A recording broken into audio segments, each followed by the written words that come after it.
ભરૂચમાં પાકિસ્તાનને ધૂળ ચટાડી ભારત એશિયા કપ કબજે કરતા દબદબાભેર ઉજવણી કરાઈ હતી. આઇકોનિક 5 બત્તી સર્કલ પર ભવ્ય વિજયોત્સવ મનાવાયો હતો. સમગ્ર દેશમાં ઉત્સાહનો માહોલ વચ્ચે ભરૂચમાં કરવામાં આવી ઉજવણી. એશિયા કપની ફાઇનલ મેચમાં ભારતે પાકિસ્તાનને હરાવતા ભરૂચના આઇકોનિક 5 બત્તી ખાતે ભવ્ય વિજયોત્સવ મનાવવામાં આવ્યો હતો. દુબઈ ખાતે રમાયેલી એશિયા કપ ફાઇનલમાં ટીમ ઇન્ડિયાએ પાકિસ્તાનને 5 વિકેટે હરાવીને 9મી વખત એશિયા કપ જીત્યો હતો.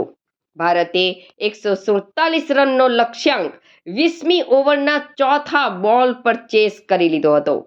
તિલક વર્માએ 53 બોલમાં અણનમ 69 રનની મેચ વિનિંગ ઇનિંગ રમી, જ્યારે અંતિમ ક્ષણે રિંકુ સિંઘે ચોગ્ગો ફટકારીને ભારતને વિજય અપાવ્યો. આ ઐતિહાસિક જીત બાદ સમગ્ર દેશમાં ઉત્સવનો માહોલ જોવા મળ્યો હતો. લોકો હાથોમાં તિરંગા લઈને રસ્તાઓ પર ઉતરી આવ્યા અને ભારત માતા કી જય ના નારાઓથી વાતાવરણ ગુંજી ઉઠ્યું.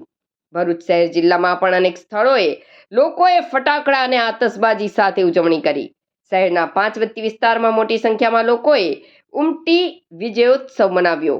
આ દરમિયાન સુરક્ષાને ધ્યાને રાખીને પોલીસે ચુસ્ત બંદોબસ્ત